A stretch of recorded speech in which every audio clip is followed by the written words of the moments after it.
السلام عليكم ورحمة الله.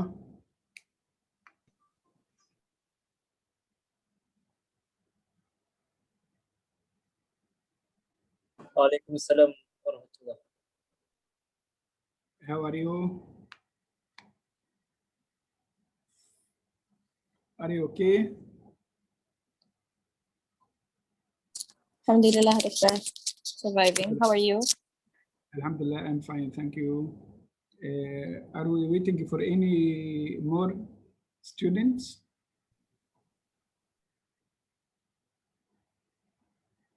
I think they will come along in a while, but yeah, most of us are here already. Yeah, but it is difficult. If someone didn't come or didn't attend, we must investigate and they must submit absence to our SAN officer. Farah or Hanan, please. No way for that. Okay. Now we are 33. I think you are waiting for extra 3 or 4. Update me at the end, please. Now 34. Okay. So today, inshallah, we are going to speak about the abdominal examination. Okay.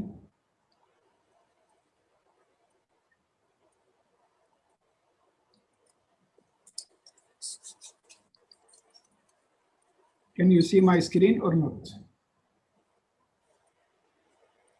Yes, we can see. You can see now the slide.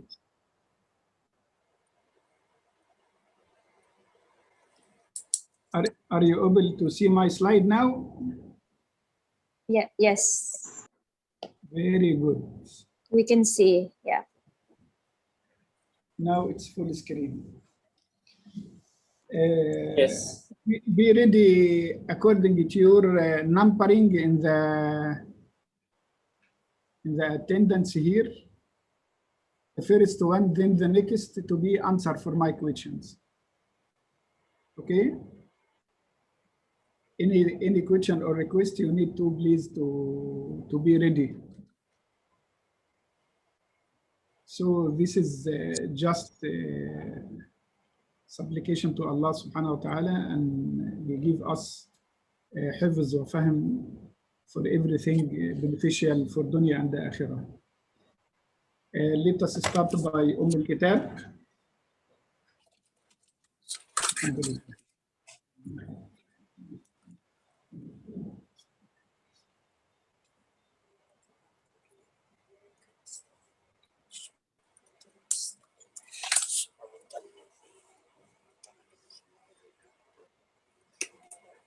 Gastrointestinal tract and the abdominal examination, both of them may be interchangeable. Sometimes if I ask you the abdomen, you tell me I should start peripheral or go to the abdomen itself. Okay, but if I said gastrointestinal tract, you must start from hands and periphery. Okay, but usually you must get it a bit serious if asked either abdomen or GIT. To say I am going to start by peripheral, then central. Okay. Now, the number one in the arrangement. What you can see for this child, for this photo. Scleral jaundice. Very good. The next one after you in the series, what you can see for this child face.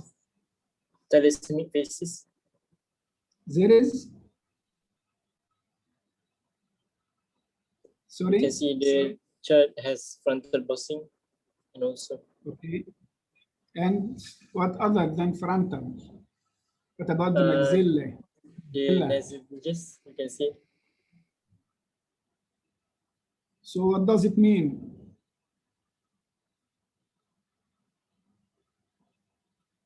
It is hyperactive bone marrow. Bone marrow needs to work hard like all the doctors, so it will be like that, okay? Hypertrophy of the maxillary bone like that. And who can Number 3, who can comment on this chest X-ray, skull X-ray?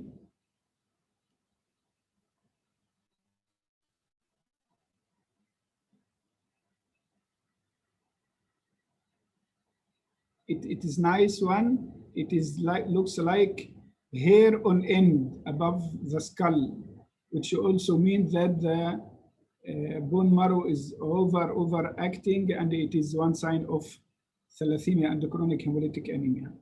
Okay.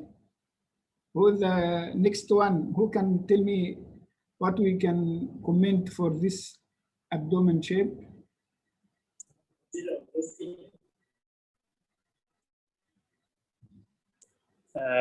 Is it hepatomegaly? Abdominal distension?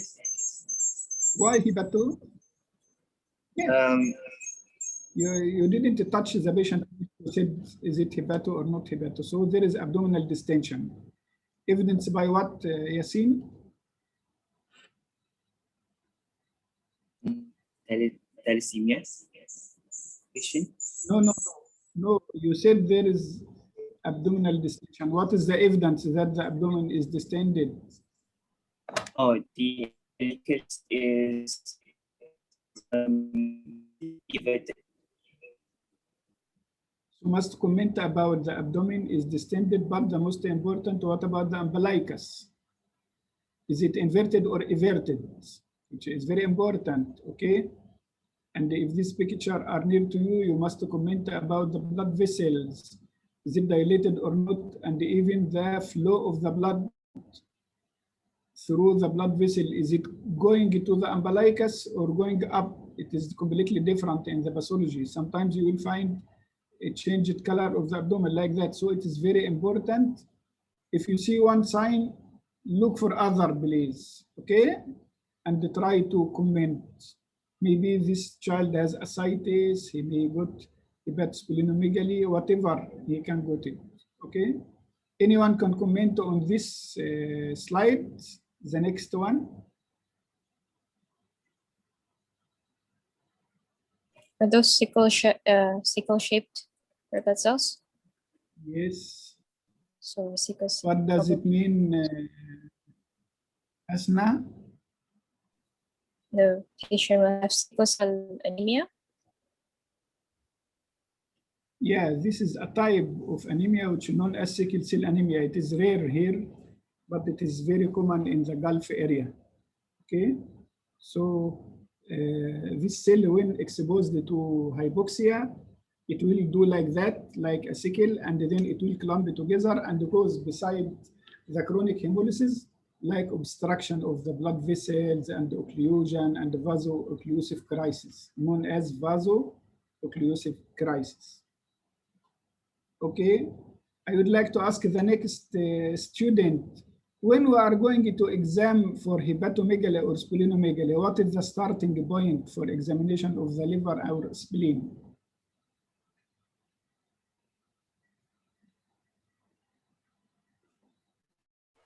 Right iliac fossa. Yeah, so you must start from the right iliac fossa here, near the iliac crest down, please, because sometimes the liver are able to be enlarged until touch down. This for the liver, so you go like this direction, okay? For spleen, you will start from the same right iliac fossa and go toward the right left hypochondrium. Do you know the difference now? For the liver, we'll start from the same and go up until we define the liver. For the spleen, we are going to the other hypochondrial area. The next student who can comment on this picture or this photo.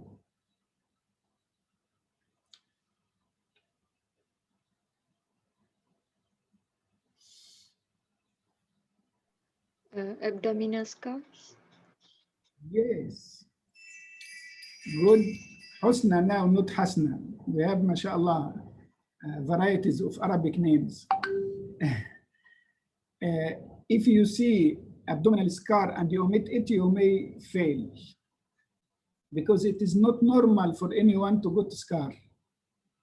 And if he has a scar, we must comment. Now, when you see scar, you must comment where is it.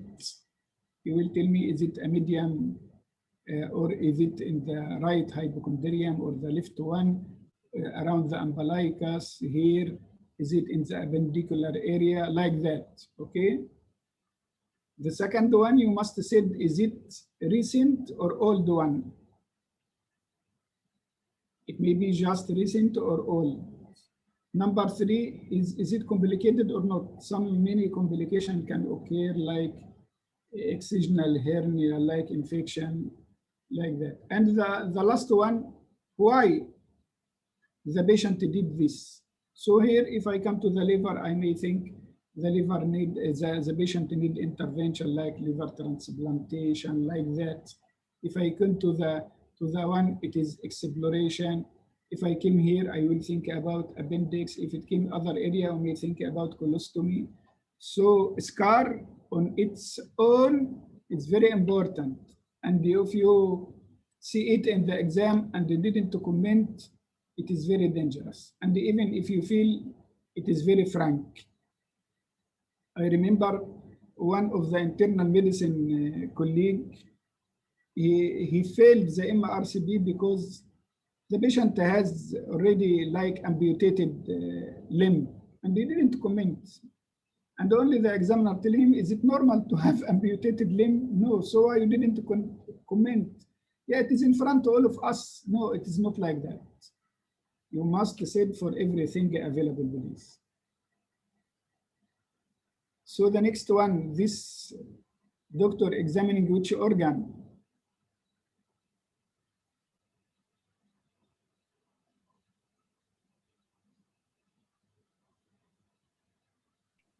Kidney? Is it kidney? Yes, I need the next one to you, Husna. All must chair. If one sleep during my lecture, I will make him absent.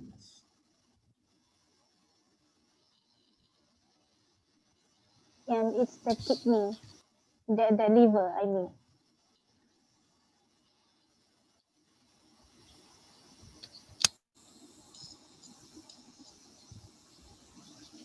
Yes. Come. Spleen. Where is the spleen, please? Tell me.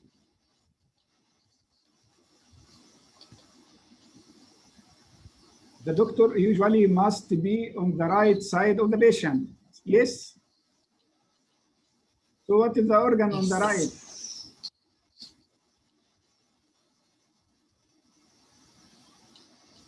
Is the liver. Here is the liver, okay? A very important, if I am able to palpate the liver, so what is the next step I need to do?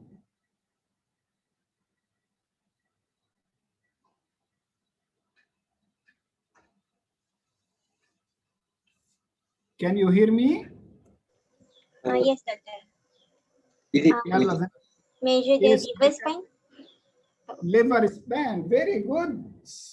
Because many of you just did the liver, and of course, before liver span, he must measure how many centimeter below the costal margin. Please don't use your finger. Dentist said forefinger. It may be Heikel hand is different than Husna is different than me. There is no standard finger breadth.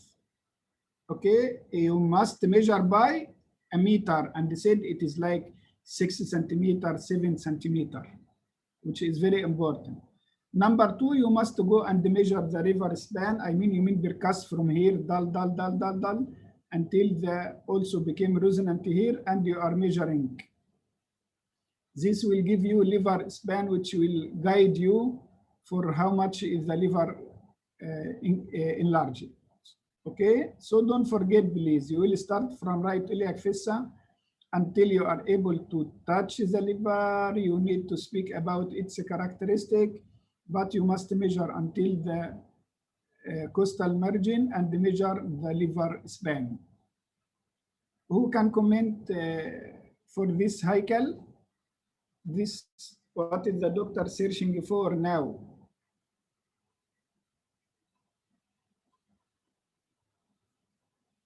For the lower. Maybe the doctor check for shifting dullness. For what? I mean shifting dullness because the patient is in at the side of his right side of the body. So the patient, the doctor check for any dullness for the side that is. Who disagree with Haikal?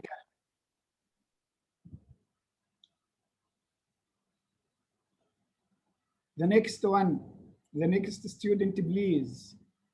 Don't waste the time. I have patients waiting for me. Who not disagree with the Haikal?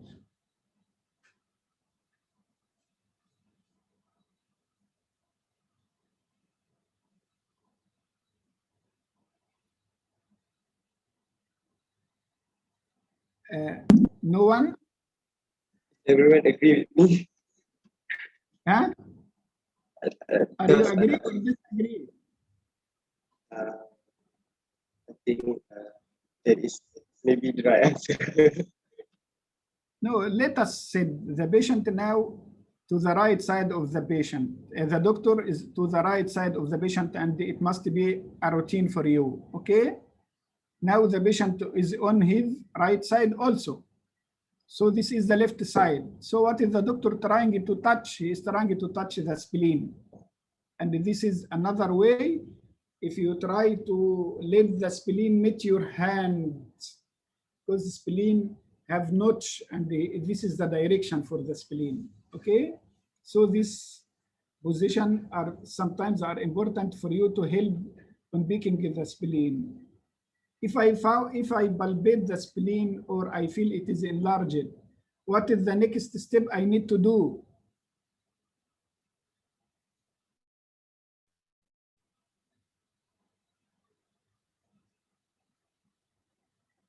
I must do percussion for that TROPS area.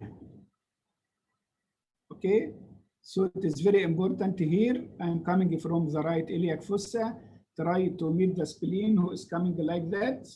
And you can see that in both sides, the doctor use his edge of the finger to be able to meet the liver or meet the spleen. You are not pressing, no, your edge of the fingers must meet the liver or the spleen, must be able to comment, is it soft or hard or firm? You must be able to comment about the surface of the spleen or the liver. You must be able to comment, is there any masses, is there any like that? So it is very important, please, clinical sense.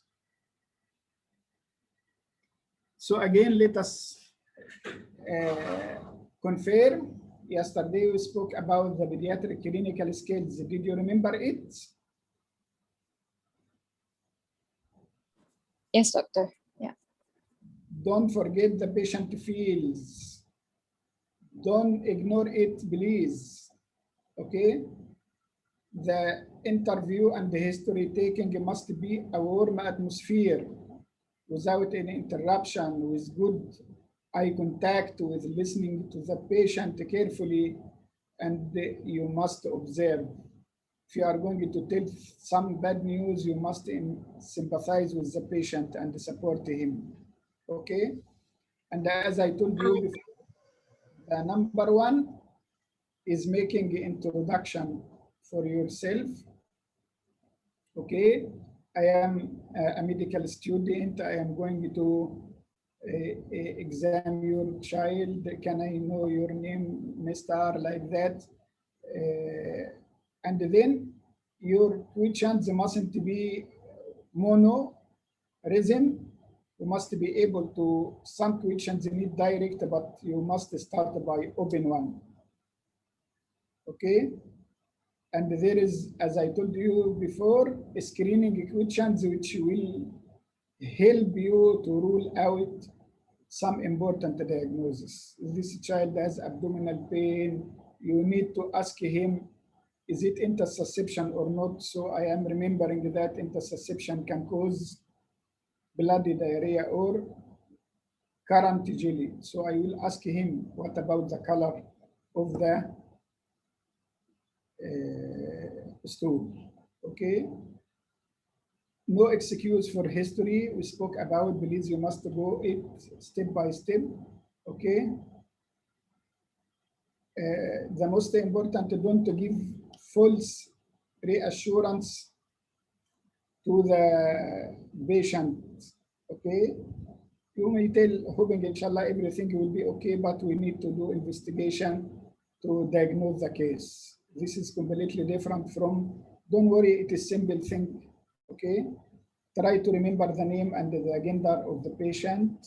Okay. Your dresses, okay, and your speech manner must be more professional. Don't put in your mind single diagnosis, but you must have differential diagnosis. This is the equipment which you mustn't miss it during your attendance in the ward or in the clinic. To appear professional, okay, so check your appearance, check your manner. الدين المعاملة, I mean to deal with the people with a good manner. It means that you have a good religion. Okay, you must have a kind attitude, whatever the patient in front of you, because he came you in emergency thing. You must feel your responsibility with the patient. You must do from A to Z for the job. You must follow the medical moral. You must be confident, but not overconfident. If you feel that you need to consult other senior, don't wait for that. Okay? Of course, infection control are at top important to prevent transmission infection between patients. Okay? Try to make your patient comfortable, satisfied with you, and try to keep the dignity of the patient. As I told you during our photos before, stand to the right side of the bed. And even I remember some examiner before in the UK, just they deduct the marks because the examiner stand to the right side of the bed. So the student was going for MRCP exam went to the other side. He said, I will deduct him. Why? He tell me I need to come here. I stop there in intention.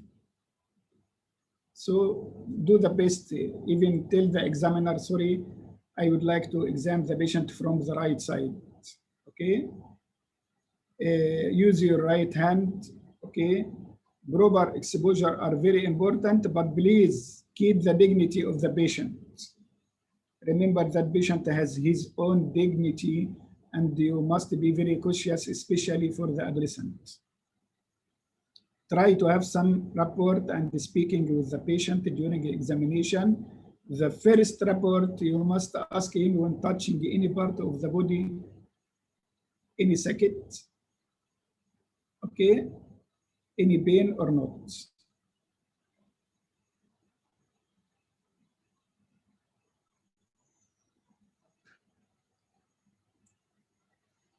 So it is a rapid survey of you.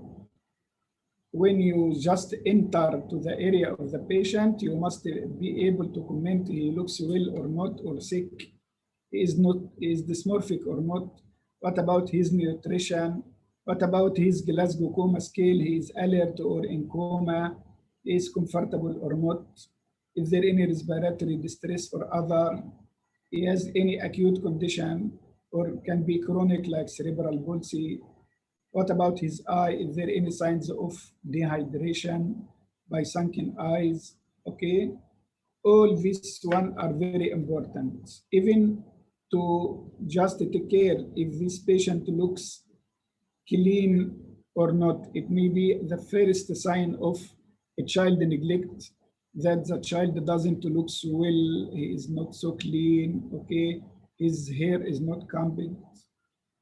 If the patient has any abnormal stress, like biting his nail, okay, if the patient asked you any question, you must be able to answer, but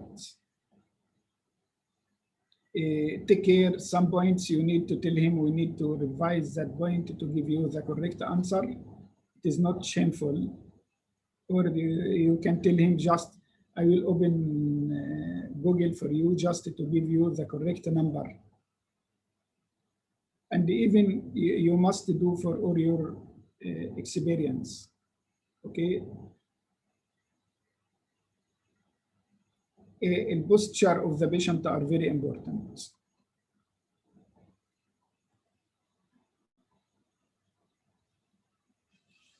During a palpation for the abdomen, you must comment about the feeling by your hands during the physical examination.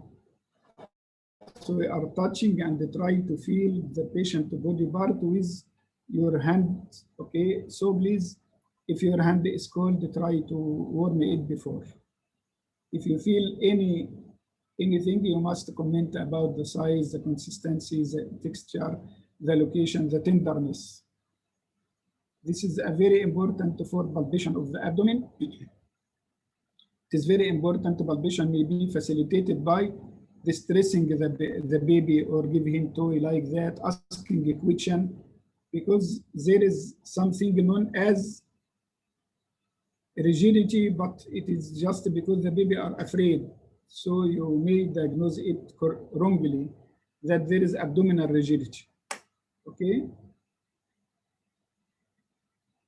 Another thing, please, if you found the patient abdomen is slightly tense, you may ask him to flex the thigh and the knee.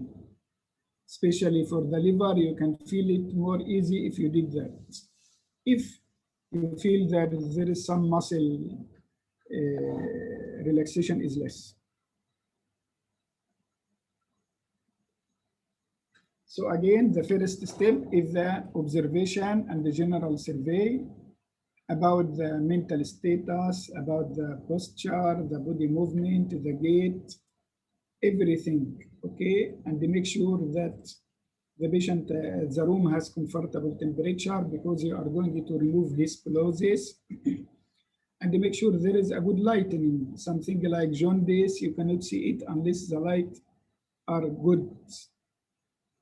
Okay, please observe, observe, observe before touching the patient.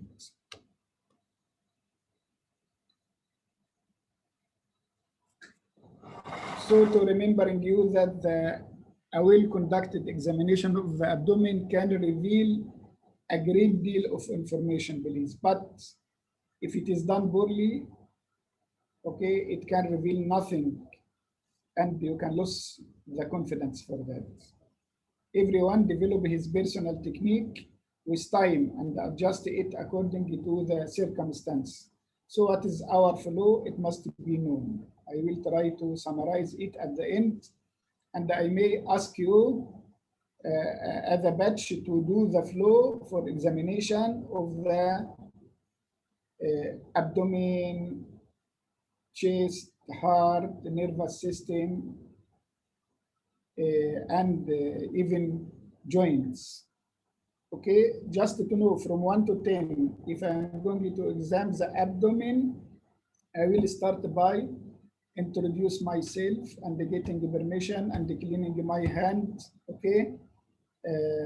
And then exposure and the positioning of the patient. Number 2, observation. I will observe if the patient has any problem like blah, blah, blah, blah about his growth, about his dysmorphism, about his acute condition, about consciousness. And then I will go for the peripheral. I will start by the hand and then come for the pulse and for the blood pressure and come for the head and the eyes and the mouth, like that.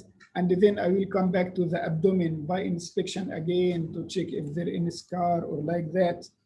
After inspection, I'm going for superficial palpation. Then deep palpation, then percussion to examine the organ like liver, spleen. And don't forget, we have 3 important organs, which is liver, spleen, and kidney.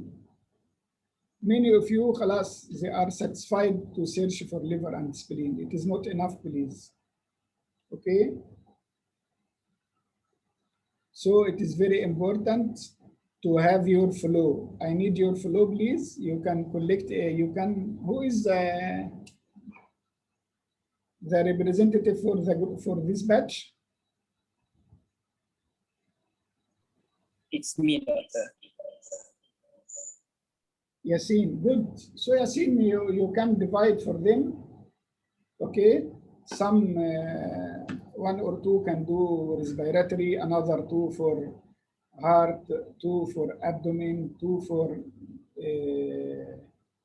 chest, and for the nervous system you can divide 2 for the motor power, 2 for the cranial nerves, 2 for the general examination and ataxia, and the 2 for gaits, and the 2 other person how to examine the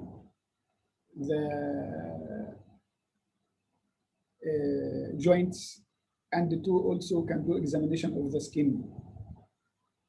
Just the flow, I will bring 1 paper like that, and I will say for this system, I will do 1, 2, 3 until 20 or more or less, and I will do some details besides that. Okay? I didn't want anyone to miss, to have a good flow, to know what he is doing. Otherwise, you will miss your time. If you don't have the flow, 1, 2, 3, 4, 5, so you will do 1 and oh, I forgot, I will come back to do observation. I send you the lecture, Yasin.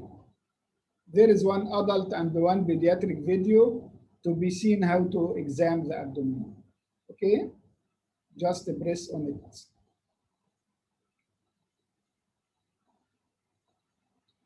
So abdominal examination again, how you approaching the child after introduce yourself, getting the permission, wash your hand or hand rub, and expose and the position. You must be able to say if this patient well or unwell. What about his conscious level? What about his nutritional status? And remember that every child must be plotted in the centile chart or the gross chart, okay? If the patient connected to any medication like IV fluid, like antibiotic, you must go and read. This child has IV fluid and connected to ceftriaxone and connected to do normal saline, like that, okay?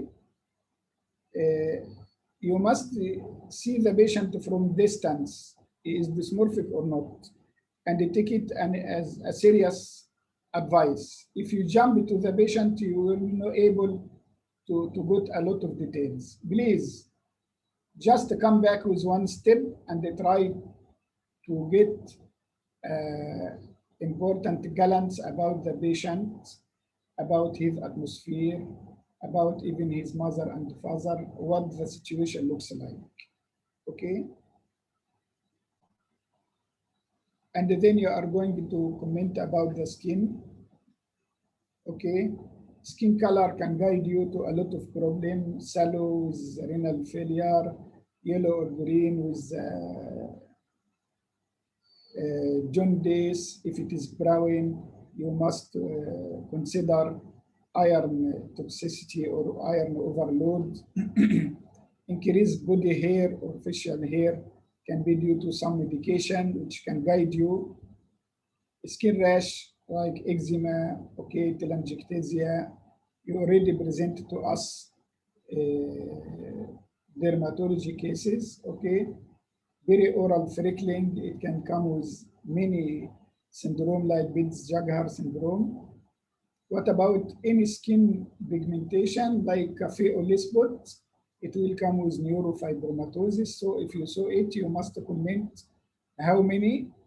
I mean, it must be more than 5 or 6. And what about the size? Because every age has its own criteria for diagnosing the fibromatosis. Okay.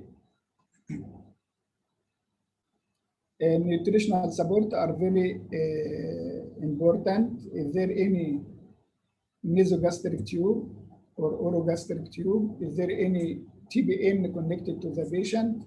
And the one which is most important is the BEG. What is the BEG?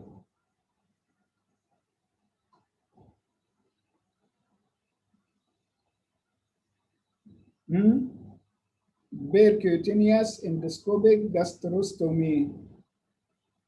It means if the patient need to put for him OGT tube for longer time, so instead of enter and out, so we'll go by the laparoscope, just open a small hole and put the catheter directly to the stomach.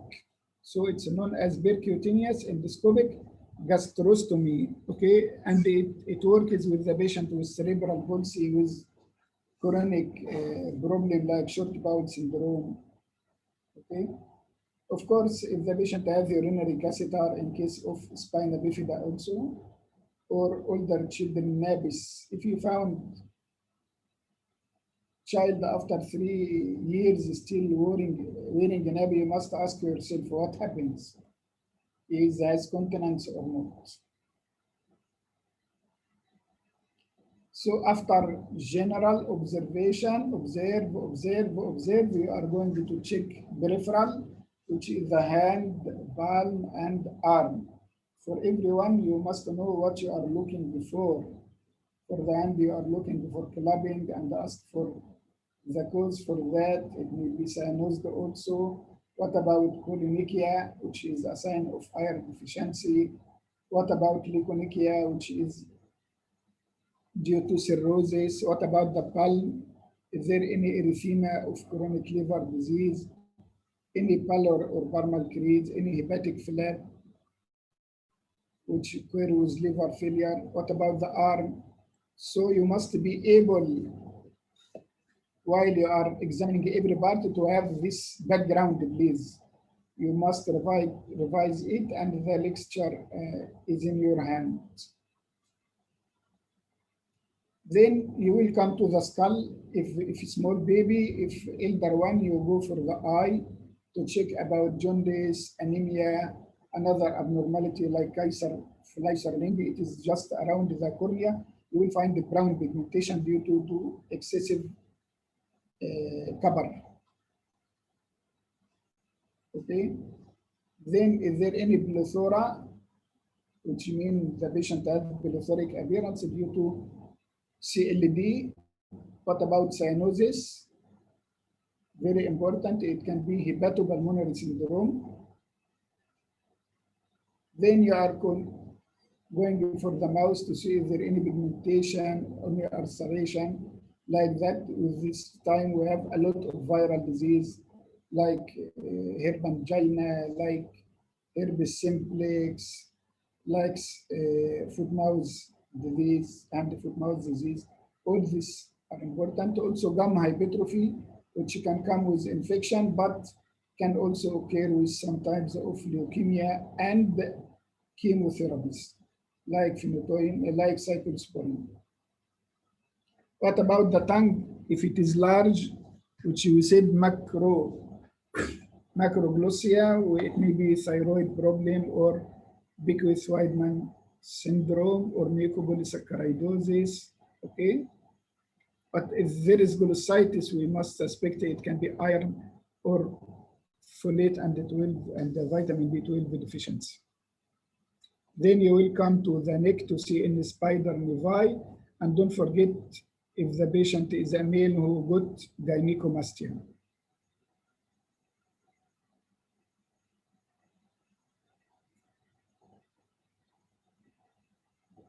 Okay, so for inspection of the abdomen,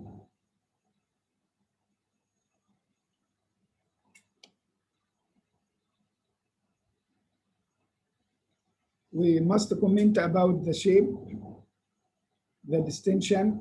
Is it central flank, or generalized, or localized, symmetric or symmetric? And don't forget that the 5F which can cause abdominal distension. Okay, you just finish your basic medical sign. Is there any obvious mass or not? What about the scar? You must be able to say this, as we spoke before. Is it normal scar or laparoscopic one? Where is it? What you suspect? You can read all this type of scar. It is very important for you. Okay? Must be revised, please.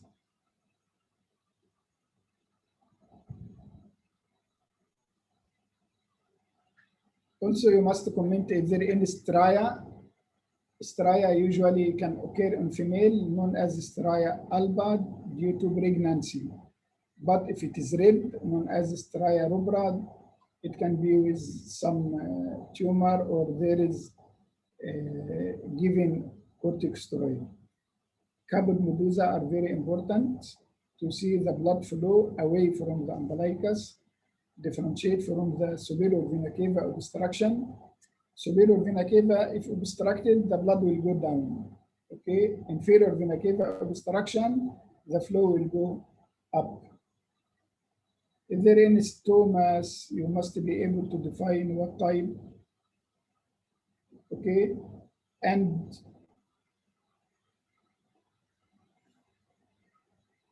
get the patient to blow the tummy. Just you are able to rule if there is any hernias like that. Ask him to raise the head. Also, it will help you to diagnose divercation of recti or hernias. Then we are going to superficial palpation. Who can read this one? Yasin? I need two candidates. One read the superficial and one read the deep palpation, please.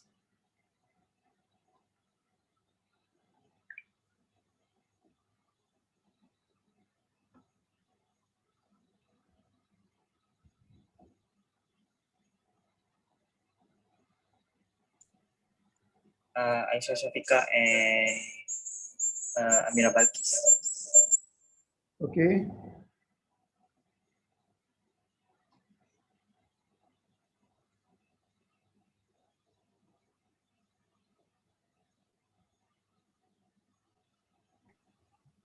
I'm sorry, doctor, but I think your slide is not moving.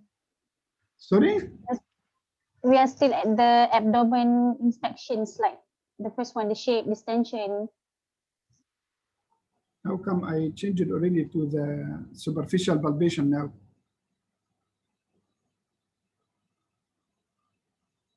Does it come to you superficial palpation? Not yet. We are still at the same slide.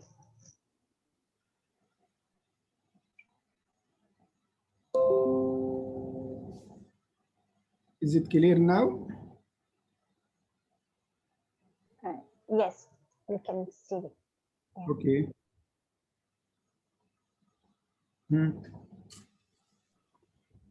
Okay, for the superficial palpation, the patient should be on a supine position. But if the patient has gross ascites, we should ask whether it is comfortable for that patient to lie flat, as he or she might have difficulty breathing. And then we need to be sensitive. We need to tell the patient that we are going to feel his or her tummy. So please let me know if the patient have any pain or if they want us to stop. So while palpating, we need to look at the child's face. If the patient is wincing, we need to stop and apologize and ask if the patient is okay or not.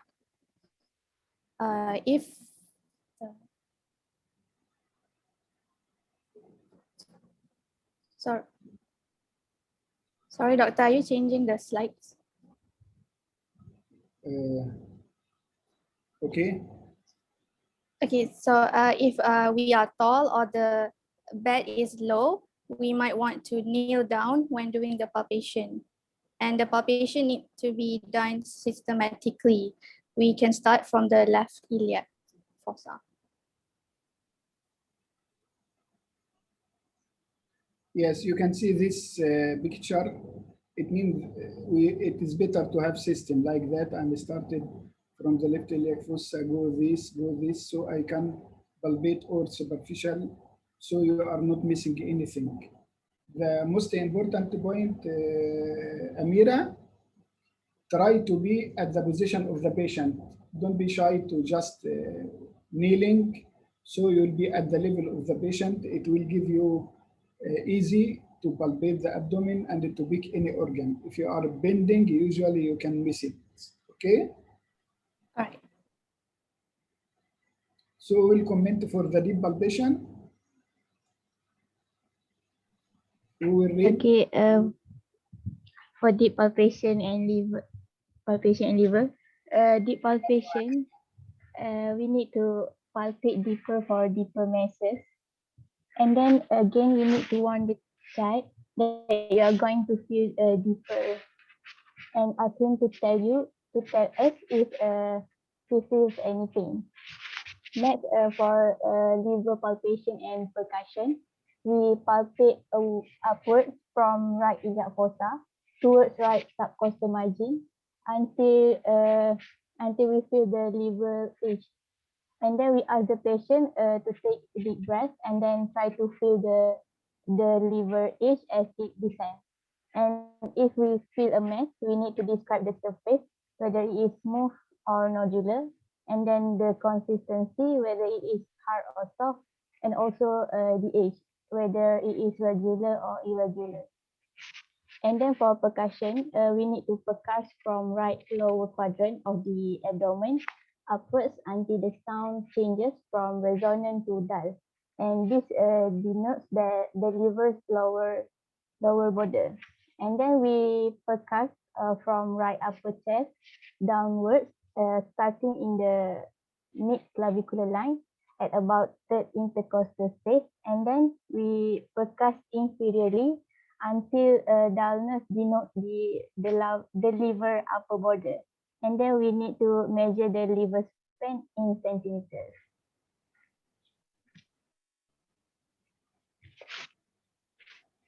Okay, so this is a very important point, how we are handling the examination of the superficial and the deep palpation and how we started now to feel the liver.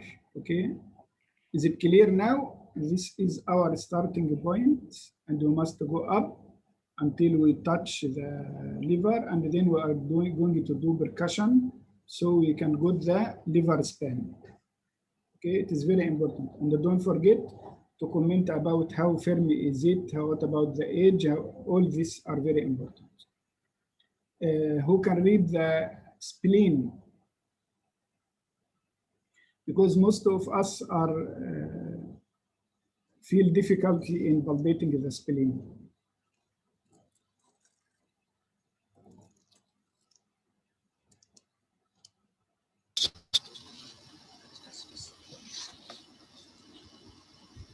May I read?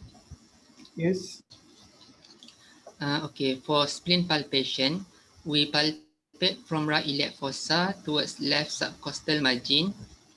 As we reach the left subcostal margin, we ask the patient to turn slightly towards us, which is on his right side, and we palpate the subcostal area. The dullness to percussion over throat space may indicate splenomegaly, although this can also be a normal finding after a meal or indicates left pleural effusion. Assessing dullness to percussion may be more difficult in obese patients. Sensitivity and specificity of 62% and 72% respectively. Specificity may be higher if the patient has not eaten in the last 2 hours.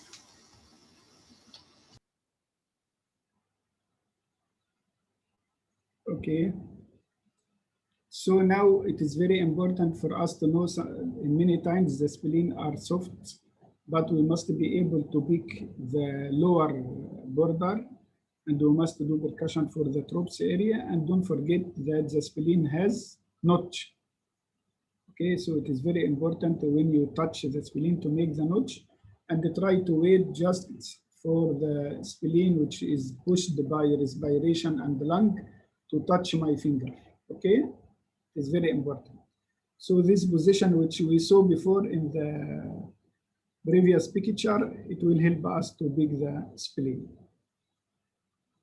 Yes, continue for kidney.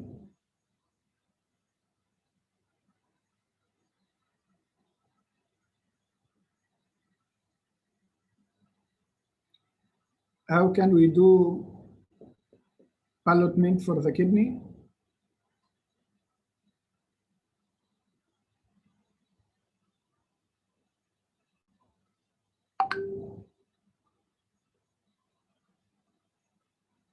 Can you hear me? You asked about the palatable of the kidney. I need some student, one of the students to read it, please. All right. So for the kidney, number 5, right? So we place one hand under the patient in the right flank region, and also the other hand on top, and try to ballot the kidney between the two hands. So if we feel the sense at the one of the hands, so it means that the kidney is palatable. And then we repeat for the left side, and then okay. Okay, so after superficial palpation, deep palpation, we must remember that we have 3 important organs to be deeply palpated, which is the liver, spleen, and kidney. After that, we are going for percussion, which you can do either shifting dullness or translated thrill, okay, which is very important to define the ascites and how severe is it. Sometimes for auscultation, we can auscultate if we suspect bruit. Bruit means murmur, like murmur. If there is abnormality in the vasculature of the liver or the kidney, sometimes you can hear murmur. It is the same in a small baby is if you have like arteriovenous malformation. Do you know, any one of you see the fistula for the renal dialysis? If you feel this, when you feel that it is the time where the vein and the artery are connected together, you will feel like a thrill, and if you auscultate, you will auscultate like murmur. It is the same if there is abnormality in the vessels. This one will guide us which is which. How can I define the liver? What can I define the spleen? And how can I define the kidney? And it is very important to concentrate on this and make sure that you are able to apply it. Okay? Difference between liver, spleen, and kidney. Of course, we cannot go over the liver or the spleen, but we can go over the kidney. Okay, which is very important. Which one is move? It is liver and spleen. Okay. Kidney usually is resonant, so don't worry about the dullness at the start, unless you are comparing both sides, please. This is how to do the palpation, okay? Try to release the muscle rigidity or resistance, and one should determine whether the abdomen will exhibit voluntary muscle tightness or not. If you feel that, okay, you must ask the patient to relax if he is nervous, and try to bend the knee and the hip, okay, and always begin palpation in the area of the abdomen that is far from the location of the pain. If someone tell you that I have right side abdominal pain, even the right iliac fossa, even if you suspect it is appendix, you mustn't go directly to this area. You must do superficial palpation for all the abdomen to see. It may be complicated, it may be other case. Okay, one should determine whether the abdominal wall exhibit voluntary muscle tightness or actual rigidity. It is very important. Muscle spasm cannot be relaxed by voluntary effects. So this is very important to tell, is there any rigidity or not? Here is the percussion and the auscultation. As we speak before, we have shifting dullness. If the abdomen distended, we had fluid thrill, and then auscultation is very important to auscultate for the bowel sounds. The normal bowel sound is not so big. It is just like 5 per minute, like that. Okay, is there any bruit, which means there is murmur and arteriovenous junction, also for the renal. Okay. After any examination, please, for every one of you, while presenting the system, either heart, chest, abdomen, nervous system, whatever, you must mention, I would like also to examine which part. Here in the abdomen, I would say I need to examine the hernial orifice, the external genitalia, if indicated, or after getting permission from the family. Okay, the perineal area and the back. I must inspect even excretion. I must expect for renal examination, blood pressure, and urine analysis. I must assess the sign of steroid toxicity if the patient is in steroid like Cushing syndrome in case of nephrotic. So before finish, you must tell what is the extra thing you need to do. Of course, it is very important, and usually it must include the organ failure. I mean, if I suspect the patient has cardiac heart failure, I must be able to define about the pulse, about the galoprism, about the dyspnea, like that.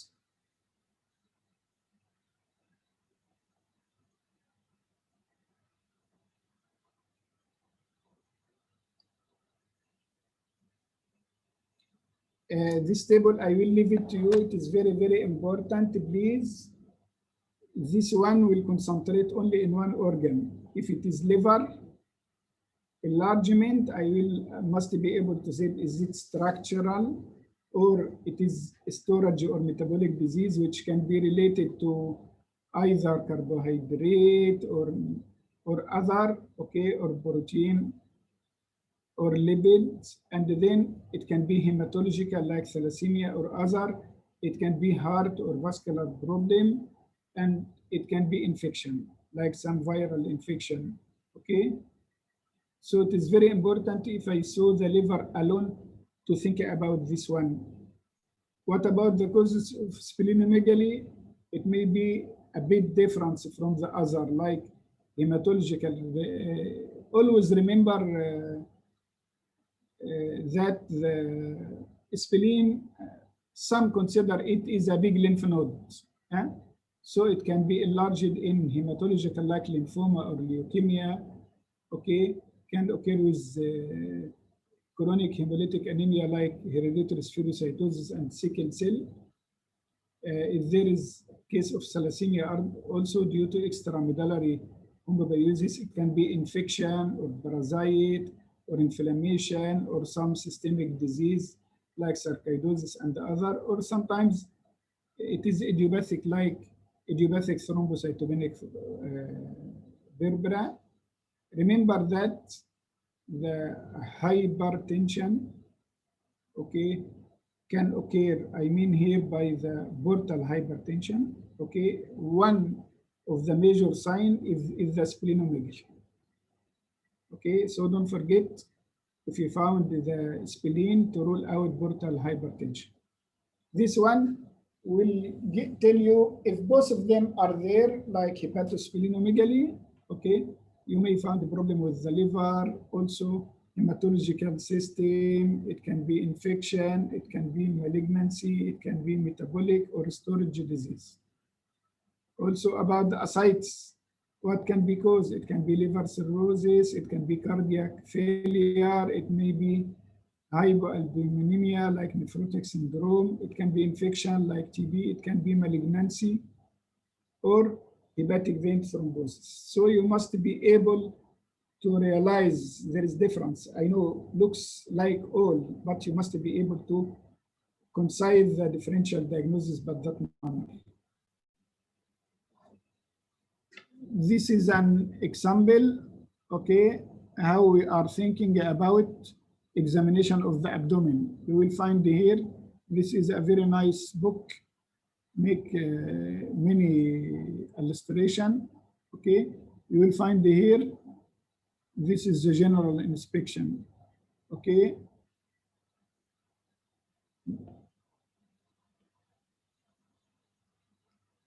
After general inspection, demonstrate fat and the protein stores, okay, like growth and the nutrition, okay. Then you are checking the upper limb, then you are checking the hands and the neck, then you are going to the abdomen. Start by inspection and then palpation and then auscultation. And please don't forget, as I told you yesterday, don't accept one view.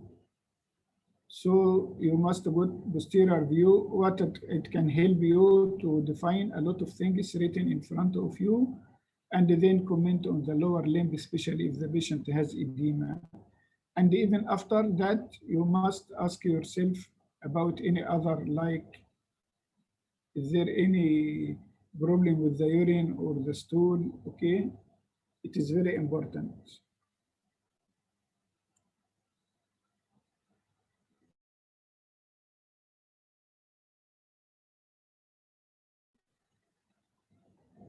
Is the abdomen, okay, how we comment also.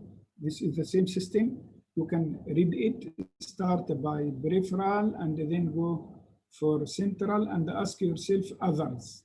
So remember, general, which is observation and the peripheral, and then you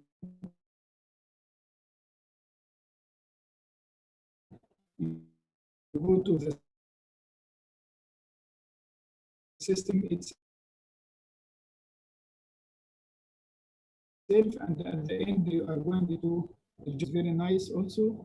This one is speaking about the nutritional assessment. Sorry, I'm not trying to adjust it now. Can you hear me? Yes, we can still hear you, Doctor. But yeah, it's just sideways. So this, yes, this one okay. are very, very important to assess the nutritional status of the patient. Okay, please, I need you to study all these forms, please, because I need to give you some knowledge. This is Allah said in Quran. He orders the Prophet ﷺ, وَقُلْ رَبِّ زِدْنِي عِلْمًا, and it is translated, if you ask Allah to give you extra ilm, extra knowledge, it is better than extra money, and it is worse than it. Now, Yasin, we will continue the sequence with us to try to answer the coming questions. What happens? Okay, so student number 1, who is the one?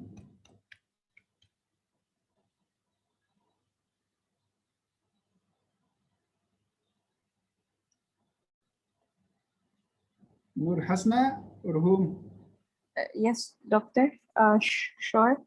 Okay. What do we? Just read and tell me what you can understand from this question. Okay. A 14-month-old breastfed male infant was noticed to get puffiness in lower limbs and lost smiling. He has mild hepatomegaly, mild ascites, and no jaundice. His serum potassium was 1.3, sodium 128, blood sugar 56, plasma albumin 1.5, and hemoglobin was 8.3. Okay, I will help you because this is the first time. Anyone knows the normal potassium? Wait 1 second. Let's check. So if you eat once, it will stay with you forever. So you must know that the potassium must be 3.5 Between to 5.5. 3.5 to 5.5. Sodium Yeah. must. Hmm. Yeah. So Sodium. sodium is low, hyponatremia, less than 135. Okay. Blood sugar. Blood sugar, I am not sure. Yeah, roughly we said it is, if it is by milligram, we said from 80 to 100, like that, or 110. Okay. Blood So that's albumin low. Okay. Okay. low, and the hemoglobin is low. Yes. So now, Hasna, the baby looking at you now and asking your pardon to diagnose him. So before diagnose, tell me what you can see. Well, I can see his abdomen is grossly distended. Very good. I think I can see a few skin rashes at the arms and also at the cheeks. Yes. Yes. Yes. What is this? The hairline? Oh, what is what? Yeah, the hair color. The hair color? Like brown. The hair color looks brown. Oh. Yes. Okay. And right. Looks, and edematous. Sorry? And they told you that he looks edematous. Oh, edematous. Oh, face. yes. Okay. Right. Yeah. Uh-huh. So now we need to answer some questions. Oh, it again no. for you the answer. It looks you. Okay. So the diagnosis now is kwashiorkor. Don't forget, because many cases of edema looks like nephrotic syndrome. Not all edema are nephrotic syndrome.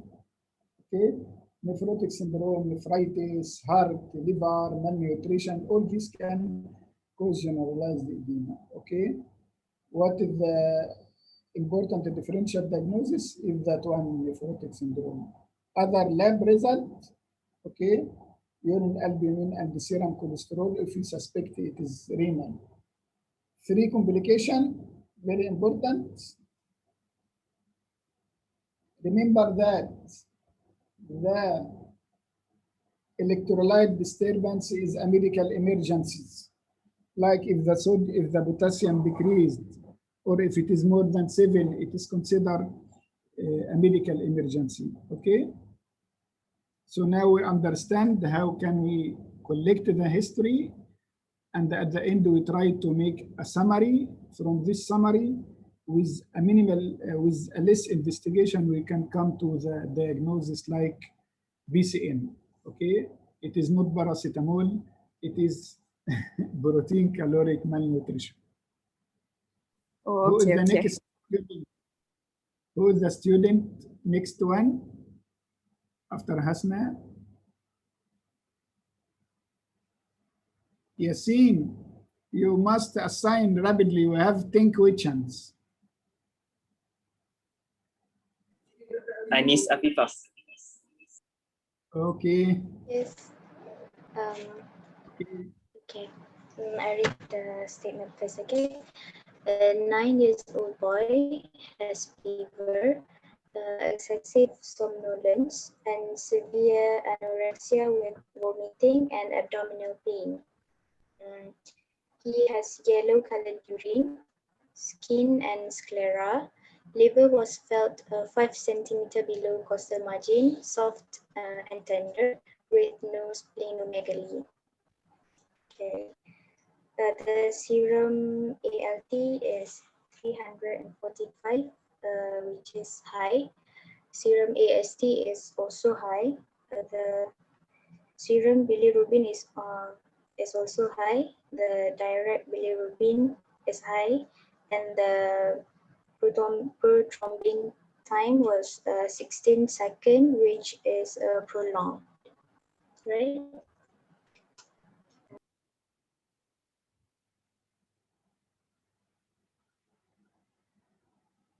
So from this question, what you can summarize for us?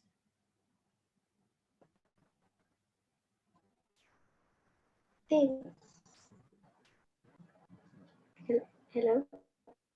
Hello. Okay. Yeah, sorry, I got. Okay, so he has yellow colored urine, skin, and sclera. That indicates that he has jaundice. Liver was felt 5 centimeter below costal margin, which is more than 2 centimeter. So we could say that the liver is enlarged. There is hepatomegaly, soft and non-tender, no splenomegaly. What else? Okay.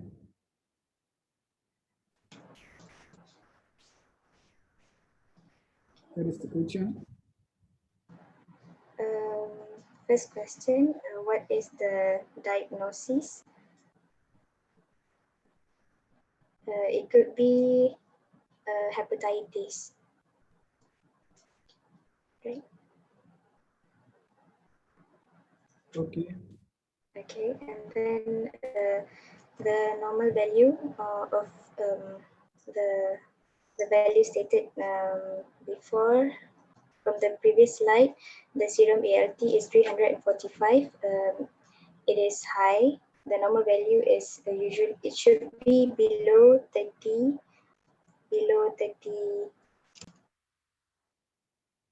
unit per liter. And then for serum AST is also high. It is 623.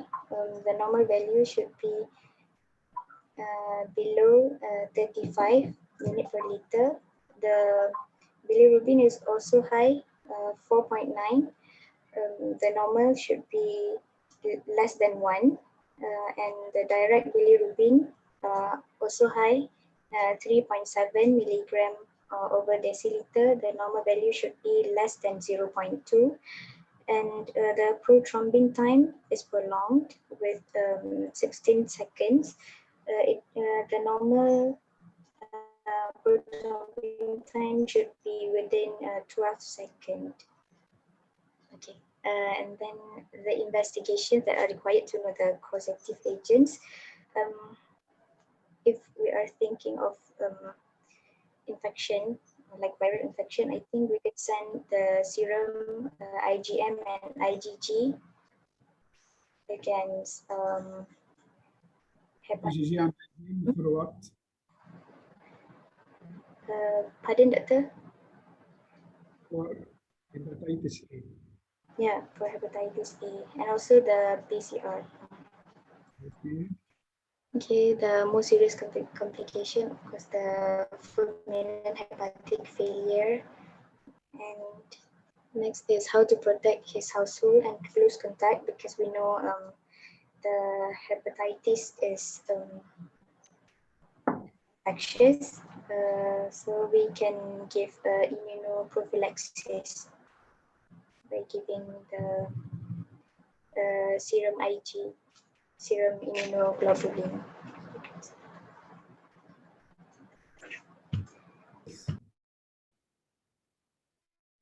So we have now, if one patient is immune deficient or weak, we can give him immune prophylaxis. But now you must remember that we have vaccine. Hepatitis A vaccine, which you can give him at the age of 1 year. It gives solid immunity for the life. It is very important. Before we hear about some epidemic of hepatitis A in some area because of eating outside home.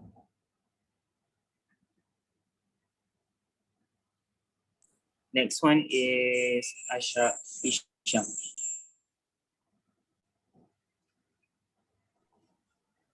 Okay. A 13-year-old girl presented with a sudden onset of fever, vomiting, headache, and opistotonic position.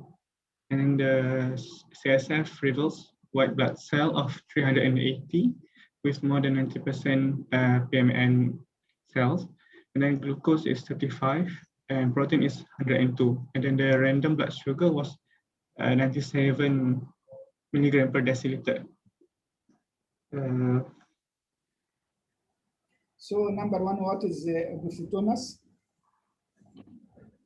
It's when you have the arching position, yes, the cerebral posturing. Yeah, arching of the back. It means that there is some irritation for the nervous system. Normally, for CSF, the white count must be less than 10, but for neonate can be up to 20. Okay, so this one is increased. Yes. Also, nucleic acid are very increased. We must do some ratio about the glucose in the CSF to the glucose in the blood. Normally, it must be around 0.6. So if you put this one here, it is only 0.35, which is very low. Protein also may be maximum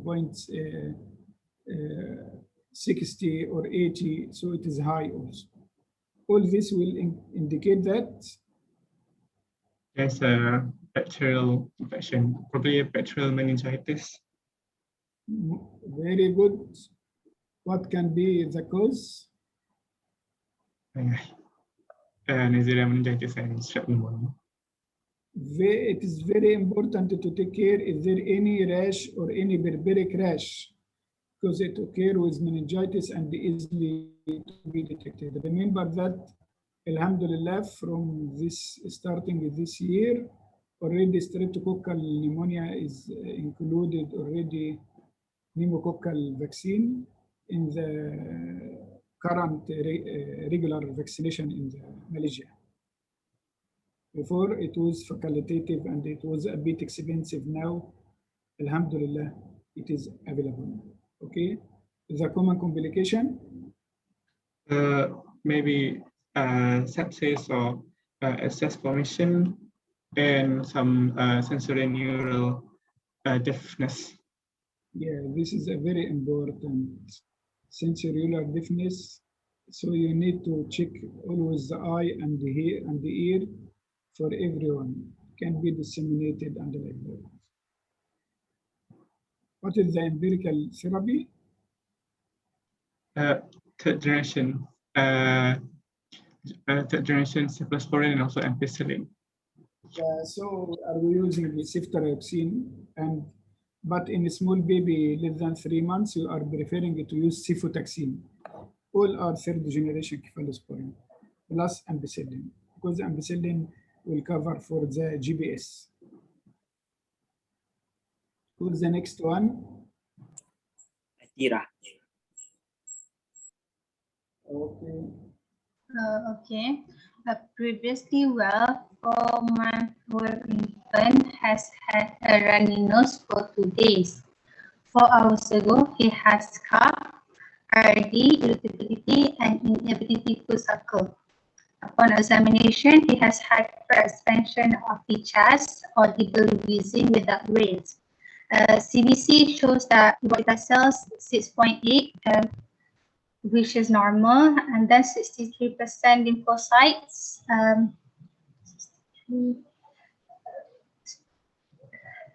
Okay, and partial oxygen 47 millimeter mercury, which is high. And then partial carbon dioxide 58 millimeter mercury. Okay, and then pH is 7.3, which is normal. Slightly low. Normal is 7.35. Okay. So what we suspect, I know that this question is just. Okay, what is the most likely diagnosis? It could be an acute bronchulitis. You see, this with complete diagnosis with acute respiratory failure. Okay, remember that We have two types of respiratory failure.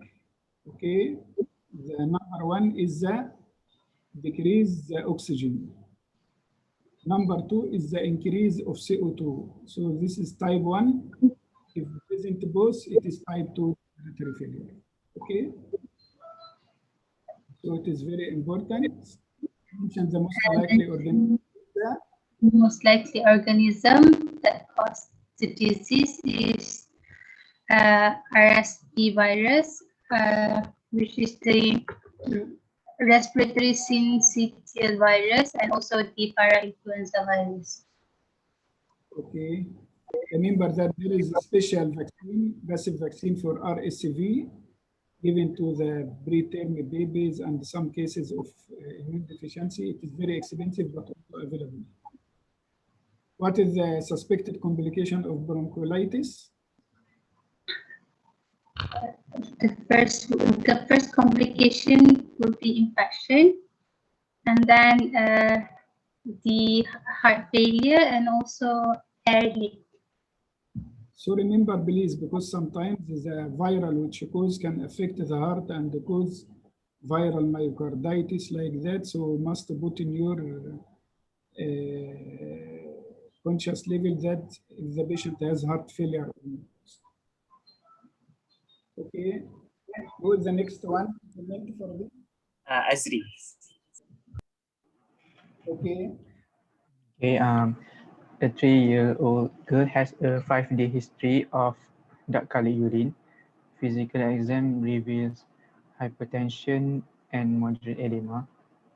Urinalysis reveals RBCs 65 to high power field, white blood cell 32 high power field, RBC scars and mild proteinuria.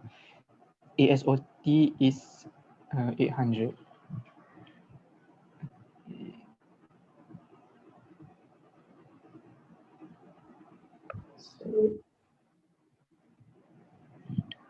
So the first one, what is the most accepted diagnosis? It could be post-streptococcal glomerulonephritis. And the second one, mention 3 complications that may occur in this disease. The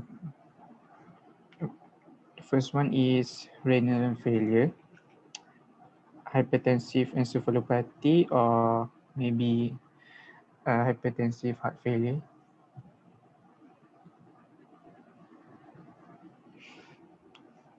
Mention 3 other important investigations: serum C3, blood urea nitrogen, and creatinine. Don't forget that C3 and the C4 are very, very important to help you to differentiate between the nephritic and the nephrotic disease. What are the main lines of drug treatment? So we can give antibiotics such as penicillins and also antihypertensive for the hypertension. Okay. Many cases came to our emergency with convulsion. While we just try to rescue the child like that, we find him a bit buffy. Then we measure the blood pressure, we find him also hypertensive. So go directly and ask for urine, we find him cola-like. It is very important to notice that the presentation of the disease now is starting to be somewhat atypical. Okay? The last question I will just help you. Okay, indication for a renal biopsy if the signs for post-streptococcal is negative. Okay, if the C3 is normal, or progression to renal failure, or massive proteinuria, or uncontrolled hypertension. All this we are going to consider renal biopsy. Who's the next one? Atifa. Me, doctor. Okay, I will read first. An 8-year-old child has periorbital, scrotal, and bilateral edema there is positive transmitted abdominal fluid. He has urine volume of 0.5 milliliter per kilogram per hour, which is low. Protein of 56 milligram per hour, which is high, and lipid cast, which is abnormal. And then serum C3 is normal, albumin is 2.1, which is low, and then cholesterol 342, which is high. So yeah. Doctor, do you hear me? Okay, so what is the diagnosis? Because there is generalized edema, and also there is proteinuria. I'm thinking of nephrotic syndrome, but the cause is idiopathic for now because we don't know yet. And then mention 3 important complications of this disease. This patient has high cholesterol, so we can think of thrombosis. And then this patient might have growth failure, and also we can think of peritonitis also. And then mention 3 important indications for renal biopsy. We can do renal biopsy when there is glomerular hematuria, and then low C3, low C3, resistant or dependent, and then renal failure. And then give the normal for the above mentioned lab values. Okay, for urine volume, it is 1.5 to 3.5. And then for protein, it is less than 4. For serum albumin, it is between 4 to 6. In cholesterol, it is 150 to 200 milligram per deciliter. Okay. Next one, Ashraf Salmuni. Hello. Okay. Hope you guys can hear me. All right. So for the seventh question, an infant, 10 months year old, on buffalo milk has vomiting, watery diarrhea, and excessive thirst. So he was given excessive oral rehydration solution. His serum sodium was 156 milliequivalent per liter, which is high. Blood pH is 7.1, which is slightly low. And total serum creatinine was 4.3 milligram per deciliter, which is high. So for this patient, okay, so the diagnosis, it could be gastroenteritis, acute gastroenteritis, since the patient had vomiting and diarrhea. And also the patient has dehydration, hypernatremic dehydration, since his serum sodium was high. Okay. And for the next question, okay. For next question, what are the other signs of dehydration expected?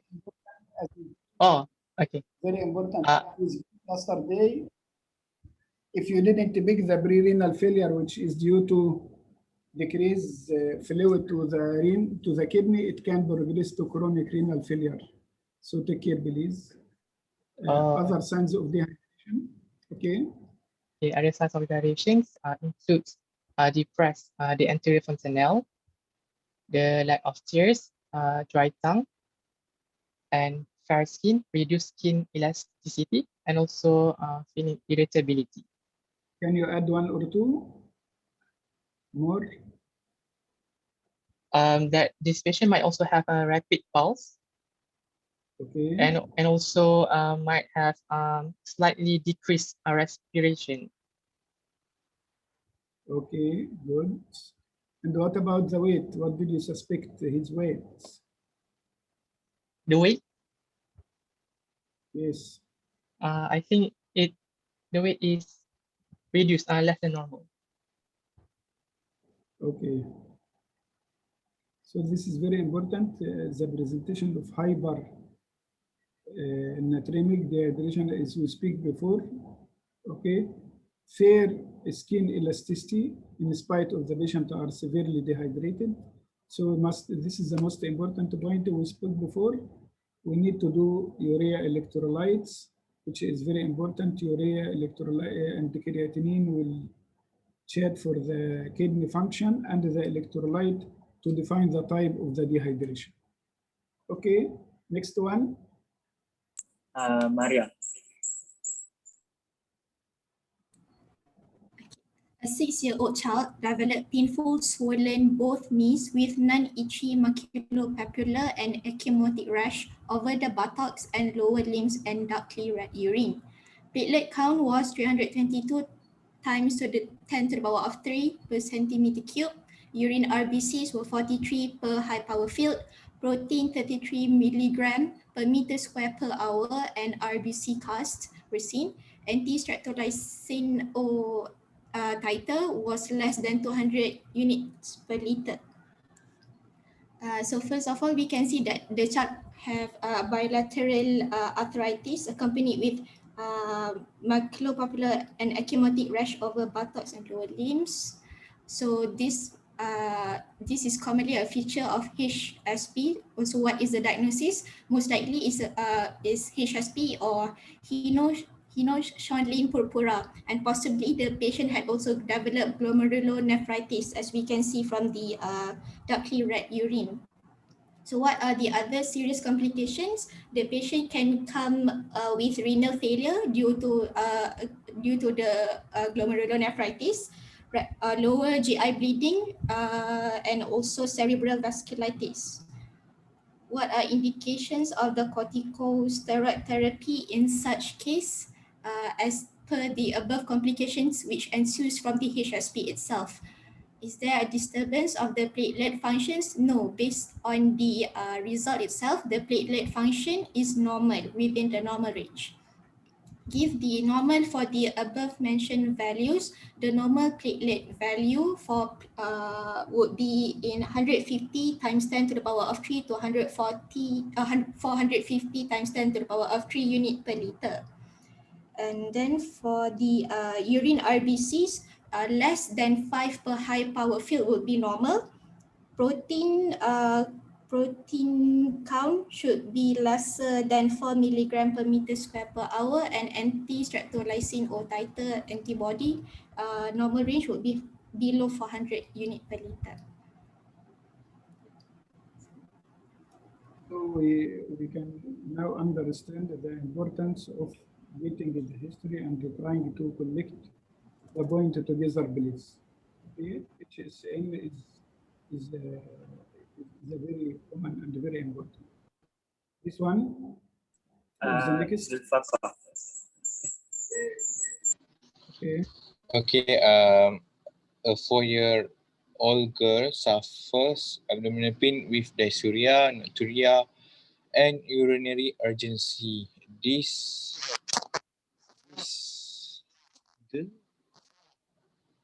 is history of similar attacks since 1.5 years ago. For urine examinations, there are turbid aspect, yellow and bad smells. Specific gravity is 1,200 to 1,020. White blood cell count is more than 100 per high power field. Red blood cell count 56 over 56 per high power field. Hyaline and granular cast, urine volume was 1.3 milliliter per kilogram per hour. Urine nitrogen oxide is urine NO3 is positive. Okay, so for the question.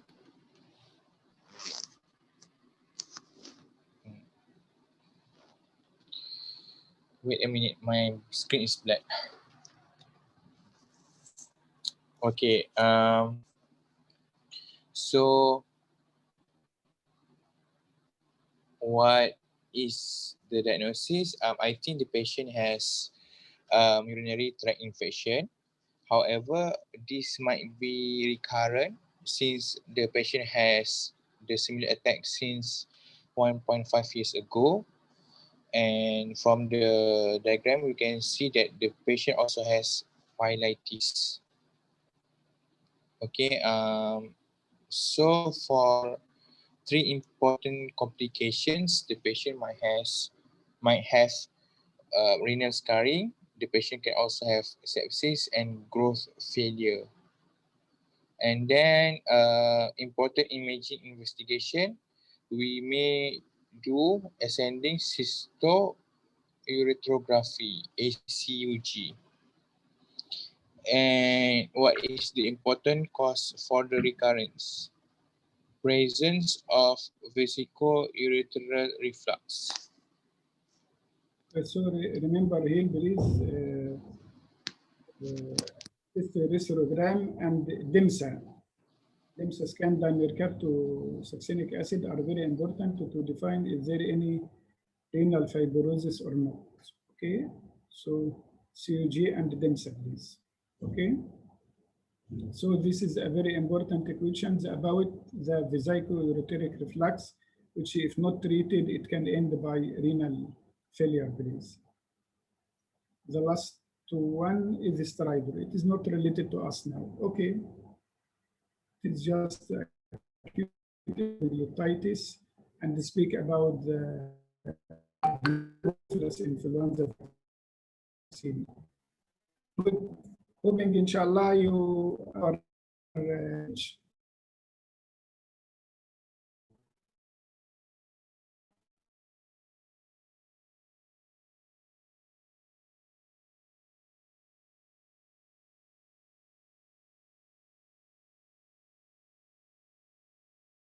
you can maybe okay, Yasin.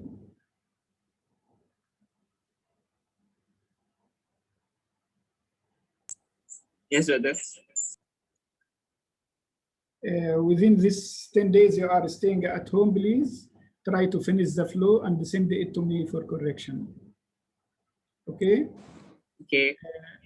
The other thing I can find now that the attendance is only 35, including me. So we need to know who is absent and to inform let him chat with us why he didn't attend. Okay. Okay. Good. Okay. Okay. Inshallah, see you soon in the hospital. Do you need to ask any questions?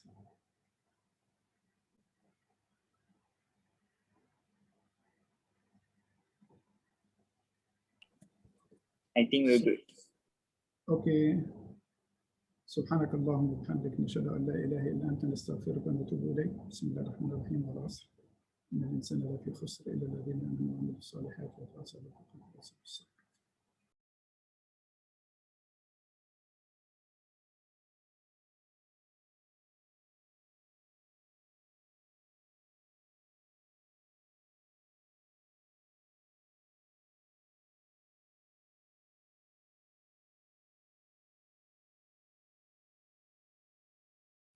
Thank you, doctor.